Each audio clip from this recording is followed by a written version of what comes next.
So, free practice this morning, decent start to proceedings, a solid 8th. But when I look at the guys in front of me, I don't know if you can see that. Look at the guys in front of me. We got some more ringers. Bjorn Esterman, ex-Superbike rider, has joined the series for this. Maybe it's a one-off. I don't know. But yeah, qualifying now, and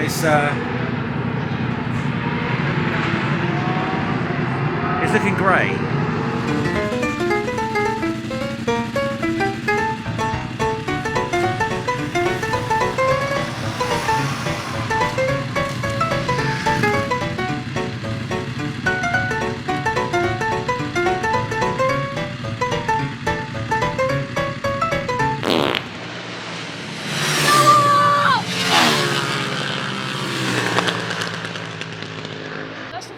I've seen him go around that corner yet. Oh yeah. Yep. What do you reckon, boys? I think it's about bloody time.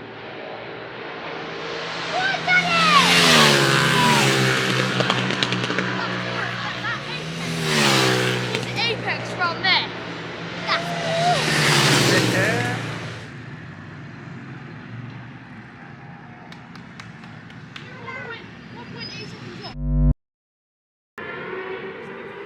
Well, another day, another round. Welcome to Brands Hatch, and another setup.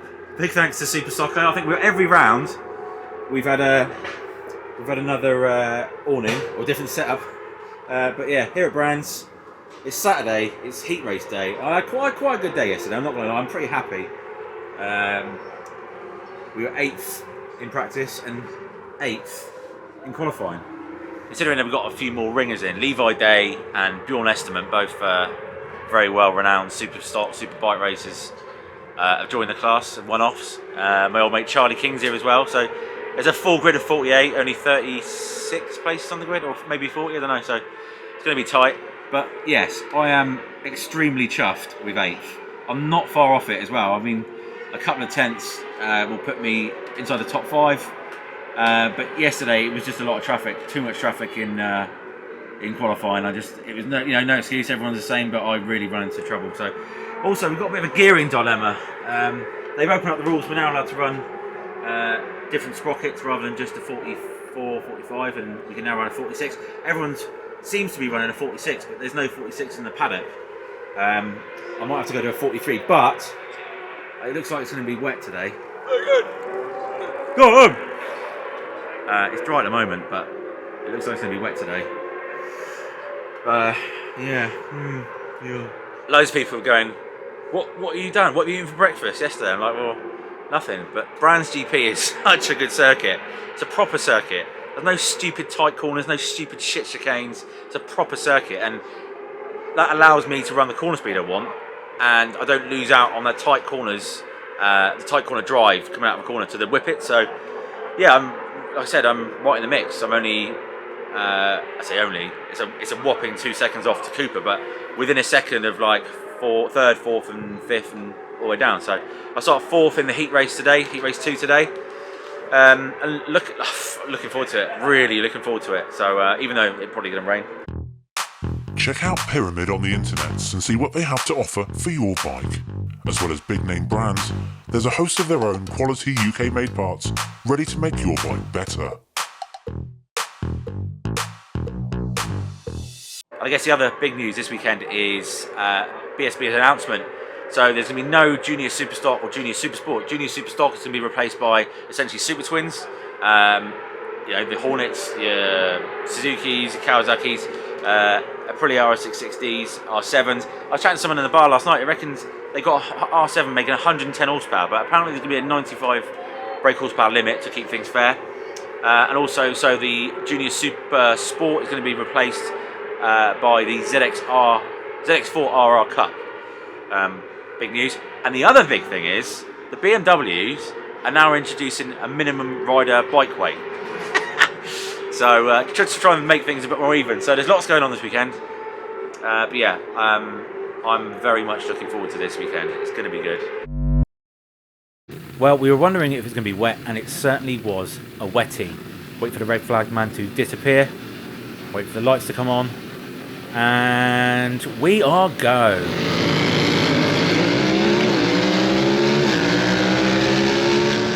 decent start. Thought about a move around the outside of Levi Day, but I thought no, first lap, first corner, there's no point in risking it in the heat race. James Nage showing great pace. He eventually went on to win it without spoiling it, but he went on to win it. Moved up the inside. And I cannot tell you how slippery this race was. I mean, the track was greasy as hell. There was some sort of contamination or something down on the track before we went out, and you could see the sort of white marks and what the marshals tried to clean it up with. But in certain corners, it was absolutely lethal, particularly Surtees and Graham Hill. And there's Kieran Smith going up the outside of me. I thought about making a move, but no, we've got 7-8 laps here, so just chill out. Oh, there's James Kelly as well. But actually, James went on and showed really great pace, as you can see in a minute. His early pace was very, very concerning. But yeah, we've a mixture of the track conditions and these older Pirelli tyres we're using. There's James going up the inside, knee down, no care in the world. I wish I had the setup. I wish I had the secret that he had, because yeah, like I said, we're running older Pirellis, 2018-19 tyres, and they're not very good at all. The rears are not very good at all. So anyway, lap later, I'm behind Kieran Smith, and I know that I've got, for some reason, got superior pace here. Every time I come up against someone here in the wet, it's a simple block. I say simple, nothing's ever simple, but quite a simple block pass. And I was worried about him getting momentum coming out the corner at the exit, but I've just saw the yellow flag, so I know that he can't overtake me. And a rider had crashed towards the back of the field, had crashed on the opening lap, so I was safe for the moment. But again, being an elder gentleman, mature gentleman, I was worried that he's going to come back underneath me. But no, we are safe for this lap. So this is a lap later, and I was just sort of settling into things really. I was thinking, well, you know, 5th place is not too bad. You know, I'm happy with that in a heat race. There's no point risking it. But I caught up to these guys really quickly, and actually I set the 3rd fastest lap of the race on that lap, catching back up to this group. And so this is the battle. This is the battle for 3rd place. We've got Burrell, Thomas Strudwick, and Levi Day. And again, I've no idea why, but I had good exit speed or good drive coming out to the out of clearways and into Paddock Hill. And the move up the inside was really easy. I've got to say, I was all thought about a 2 for 1 on Mr. Strudwick as well, but again, there's no point risking it in a heat race. No point taking everyone down. Yeah, just felt good. Felt. I was, by this point in the race, I was in a rhythm, and my mid-corner, as you can see, mid-corner pace was no problem. But onto the back straight, Thomas weighs as much as my ball bag, so of course he disappeared. And there's Levi Day as well. So my hesitation and getting past Thomas caused me to lose a position to Levi, but I eventually get it back.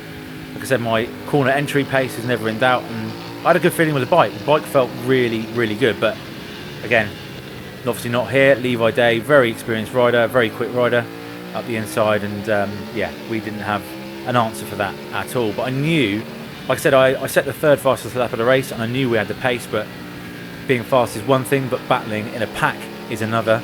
And yeah, my weight doesn't help me with that. So this is the penultimate lap, I think, and I was just, like I said, just happy. I was happy with where I was, but I knew I had the pace to get past these guys, and I was thinking about a nice little lunge going into Druids here with Mr. Strudwick, but no, just play it safe, play it cool. I knew there'd be another opportunity. Again, around the outside, no chance, and Thomas's superior power to weight ratio obviously shines through there. At this point in the race, I'm getting a little bit frustrated really. Thomas is a very good rider, and you know, he obviously had some setup issues and a few out of the seats moments, which sort of I think has played havoc with his confidence a little bit in these conditions. And I've got to say, it was really, really greasy. If you weren't sliding the bike both ends at every corner, then you weren't going fast enough, and you know, I soon figured that out. But nice little lunge up the inside, going to Sterling, I think it's called. Coming on to this is the final lap out clearways, and I can just about hear the bike now and say, no way mate, no way. And there he is, there's Thomas pipping me for 5th place. So there we go. Lesson here, kids, don't eat burgers and kebabs. Well, I've got to say, look, finishing 6th in a heat race is nothing special, and but that's the first race I've had all year, heat race or main event, where I felt pretty good. The result, just gutted. Gutted ain't the word. Being pipped over the line would have made a big difference. I would have been a grid higher in the main event, but Thomas got me. So, but it just being around those guys, Barry Burrell, Levi Day, Strudwick, it felt good. So hopefully we can use that and move on tomorrow. I just need to figure out gearing. I don't know what I'm going to do. It's really confusing. Like I said, every track we've gone to so far, sprockets, the standard ones worked. We've used 44 pretty much everywhere. Alas, not here at Brands Hatch. So yeah, sleep on it, have an early night, feed the kids, and have a poo. So we're going to roll the dice a bit. Sun's out. Just drying the kit off from yesterday. We've got a new fork setting. We changed the gearing, and this is really like, I'm clutching at straws here. This is a bit of a desperation job, but the gearing for me, I haven't found a perfect setting at all yet. So I want a 46. There's no 46 2 sprocket, so I'm going to go 43 and carry it and use second and third rather than third and fourth in some of the corners. So, but yeah, let's go racing. So here we are then, lining up 12th place for the main event on Sunday. The bike felt really good on more like that. All those changes seemed to work pretty well, but to be honest with you, I was clutching at straws, and it was a bit of a gamble. But there we go. Got a decent start, not the greatest, but I was too hesitant going into the first corner and lose a couple of places. Seems to be the story of my life at the moment in these main events. I'm too much of a wet wipe on the first few corners, and there's Harley Preble, number 44, the bugger, just going around that side. Oh, I thought, I could have him there, but got a bit close there. Sorry, Harley. But as the race went on, I realised the error of my ways. What I should have done, like I said, is just settled with the bike I had in qualifying, which worked really well. It was fast. It was much faster than the 8th place qualifying that I actually qualified. My ideal time was much quicker, but I soon realised this gearing change was an absolute bag of spaff. The bike just didn't suit the 43 tooth sprocket at all, especially with me on it. There's a big jump, the difference between 43 and 44, and it's obviously not been designed with a 43. Coupled with the wind as well, the wind was a real bugger, headwind down the straight, and yeah, the bike just felt really sluggish, and especially with my fat ass on it, it was a bit of a wake up call really. At least we know we won't do that again. But yeah, just getting back into the race, getting settled down, and like I said, I know I've got the pace. If I can just make some ball moves and put the pressure on these guys, then we're in for a good race. And this is one of my favourite circuits in the UK, understandably so. So, finishing the first lap, and as you can see, there's not a lot in it. I think I'm in about 14th place at the moment. And here we are onto the back straight. Big George Hogton rustling. There we are, George. Quick glance behind him, didn't do him any favours there. Got in a slipstream. And I seem to love passing guys into Hawthorns here. I've got a real love for that. It's a real buzz. And here we go. That lap later, I caught up with the main pack, and it was a main pack. I think the battle for first, second, third, and fourth were gone, but fifth to sort of 12th, 13th, where we are now, was one big line of F900s, and it was it was an entertaining race, but as you can see, fairly frustrating. Harley. He's on the light side as well, and riding well though. He's made a big jump in the last sort of few rounds, and he's up there in this sort of leading pack. But I could not find a way past him. So anyway, that drew a bit of a block pass. Sorry, Harley. But and then you do all the hard work, and you think, right, okay, there's Rob McNeely in there, and let's move forward. Let's strive forward. And no, onto the grass on the outside, and all that hard work is done. So yeah, start again. So it took me pretty much another lap again to catch these guys up, and I sort of messed Harley's race up a little bit as well, because he lost out and we lost the pack. But I knew a bit of a lunge was coming in into Paddock Hill, quite far back but clean enough. So make sure you get good drive out onto the rumble strip, and make sure it doesn't come back up the inside. So here we are onto the back straight, up Hawthorn Hill. I'm just thinking, right, okay, I'm going to catch these guys now. But if this isn't an advert for don't eat burgers, kebabs and drink beer when you're a motorcycle racer. I don't know what it is. Harley going past me there pretty easily on the straight. So, and this, I'm not going to lie, this was probably one of the most frustrating races of my life, because all season I've been able to keep with the sort of smaller guys if I've got a decent run onto the straight, but as soon as you break a toe, as soon as you break that someone in front of you, and the fact that I changed the gearing, it becomes a real pain in the arse with these bikes. They're very gearing sensitive, should we say. But yeah, up the inside of Harley, but again, I knew that it was going to come back fairly soon, so I just had to be patient and try not to ride too defensive, because if you ride too defensive, then you lose out on lap speed and lap times, of course. So, and just as I thought I'd done enough, there is Mason Johnson up the inside, so I knew I'd not have just one company, but I've got a couple now. Attack straight back. But no, Mason came from the back of the pack because he crashed in the heat race, so I knew he was going to be quick, and he's been one of the kind of rising stars of the series. He's been consistently fast and fighting for podium. So yeah, I knew I was probably going to have my work cut out, and I wasn't wrong. There we go, up the inside. I just thought, right, okay, now I'm going to see if I can keep with him and try and get a toe. And you notice here, Mason comes from British Talent Cup, I believe, or the smaller sort of junior supersport class, and there we go, a little tap of the seat, which is a renowned gesture. Oh no, blimey now, here's Harley again, the bugger.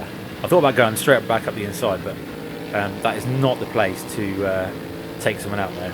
So this is sort of midway through the race now, and I've lost the plot. I'm just making all sorts of moves, but there's a proper lunge up the inside, going to Sheen, I believe. This is the penultimate lap now, and play it defensive, hoping it doesn't come at the inside, but Harley's up the outside. Straight back up the inside, thank you, Nigel. So here we are, last lap.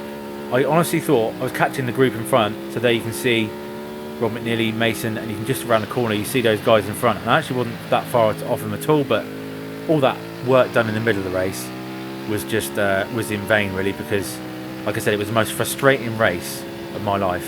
One of the most frustrating races of my life. And partly down to gearing, partly down to my diet and lifestyle. But like I said, kids, if you're going to eat burgers and kebabs and drink beer, don't go racing motorbikes, because it doesn't work.